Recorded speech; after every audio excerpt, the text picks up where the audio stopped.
पता नहीं दूसरे दलों को हो क्या गया। जैसे हम रामपुर के करीब आए हैं, पता नहीं दूसरे दलों को क्या हो गया। और आप खुद जानते होंगे, क्या कांग्रेस के नेता शामिल नहीं थे उसमें मोहम्मद आजम खान साहब को फंसाने में? क्या कांग्रेस के नेताओं ने नहीं एफआईआर दर्ज कराने में चिट्ठियां लिखवाई? क्या बीजेपी और कांग्रेस दोनों एक नहीं थी वहां पर? हम आपको भरोसा दिलाते हैं कि आजम खान साहब के पास जितने झूठे मुकदमे लगे हैं, न्यायालय उनकी मदद करेगा। तो क्या 22 में बाइसिकल अकेले चलेगी? क्या प्रधानमंत्री जी ने ट्रंप को? अरे मैं यही हूँ, कहीं नहीं जाने वाला हूँ। एक एक सवाल पूछोगे, सबके जवाब दूंगा मैं।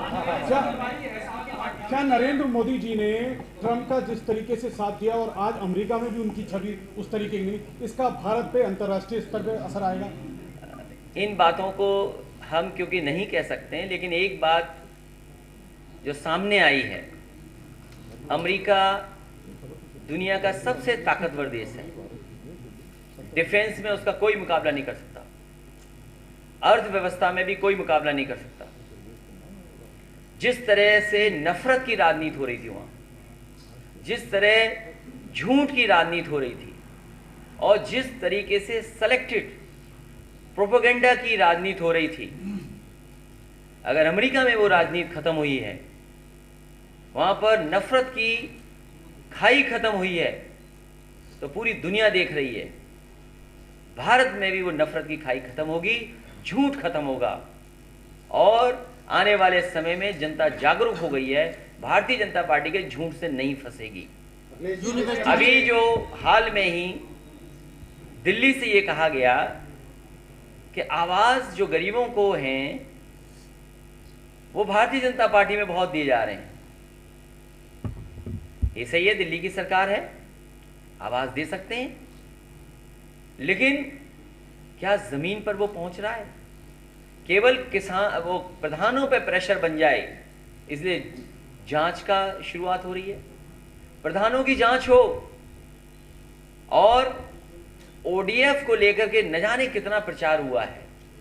सबसे प्रिय काम भारतीय जनता पार्टी का शौचालय बनाना, इससे ज्यादा प्रिय काम कोई भारतीय जनता पार्टी का है ही नहीं। ओडीएफ को लेकर के न जाने क्या क्या कहा इन्होंने। पूरे उत्तर प्रदेश में पता कर लो, हर जिले में 1-1 लाख शौचालय में घोटाला है। और नहीं मानते आप, जानकारी कर लीजिए। बरेली बड़ा जिला है तो यहां हो सकता है 1 लाख से और ज्यादा हो शौचालय में गड़बड़, लेकिन दोषी सरकार है। जांच किसकी करना चाहते हैं? प्रधान की, जो ईमानदार है। इसलिए प्रधान भाइयों को भी हम सावधान कर रहे हैं आपके माध्यम से।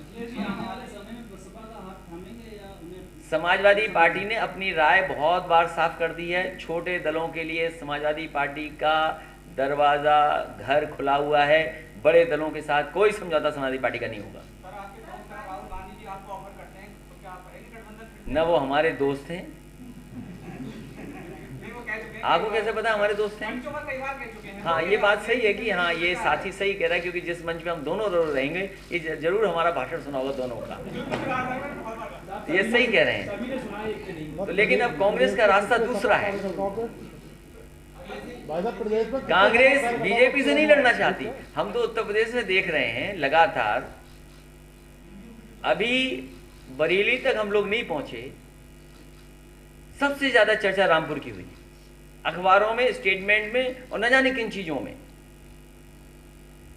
आजम खान साहब हमारे हैं, समाजवादी पार्टी के हैं, हमें ज्यादा चिंता होगी। और अगर दूसरों को चिंता थी तो फिर ये बताओ फंसाए किसने? उनको खत्म उत्तर प्रदेश से हटाओगे कि नहीं हटाओगे उन्हें? ये तमाम ताकतें बीजेपी से नहीं लड़ना चाहती, समाजवादी पार्टी से लड़ना चाहती हैं। भाई हम सरकार में हैं क्या? हम बीजेपी को रोकना चाहते हैं, कुछ लोग पार्टी बनाना चाहते हैं, कुछ समाजवादी पार्टी को रोकना चाहते हैं। समाजवादी पार्टी का काम और समाजवादी पार्टी का संगठन और समाजवादी पार्टी के नेता आने वाले समय में भारतीय जनता पार्टी का मुकाबला करेंगे। यूनिवर्सिटी की जमीन को वापस ले लिया गया, उसके बाद अगर बच्चों का भविष्य, देखिए, जहां तक सवाल यूनिवर्सिटी का है, मैं बधाई देता हूं उनको, आजम खान साहब को, उनके परिवार को, कि कम से कम उन्होंने हिम्मत जुटाई, एक यूनिवर्सिटी बनाई। और यूनिवर्सिटी केवल इस पीढ़ी के लोगों का भविष्य नहीं बेहतर करती है, आने वाली कई पीढ़ियों का भी भविष्य बेहतर करती है। ये सरकार ये समझ ले कि वो जो कहावत है, जो शीशे के घर में रहते हैं वो पत्थर नहीं फेंका करते। तो अगर वो भी कुछ बना रहे हैं, मैंने तो सुना है कि मुख्यमंत्री जी एक तालाब को पाट करके मेडिकल कॉलेज बना रहे हैं गोरखपुर में, आप जानकारी करिए।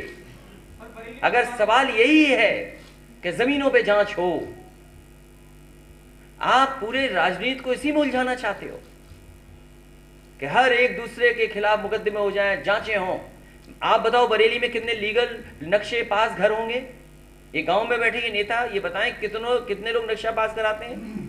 दादा परदादा ने जो बनाया घर उन्होंने उसको आगे कर लिया। अगर आप कानूनी से देखेंगे तो न जाने कितने इलीगल घर होंगे, क्या सबको गिरा दोगे आप? अभी देखना स्मार्ट सिटी के बहाने कितने लोगों के घर गिरा देंगे। स्मार्ट सिटी बनाई नहीं, आप भूल जाओ स्मार्ट सिटी। दिल्ली बिजली नहीं तो वो अवैध कॉलोनी है ये। आप क्योंकि मेयर हैं, चुनाव लड़े, मेयर जानते हैं चीजें कि कानून क्या कहता है। कानून से अगर चीजें बनी हुई हैं हमारे देश में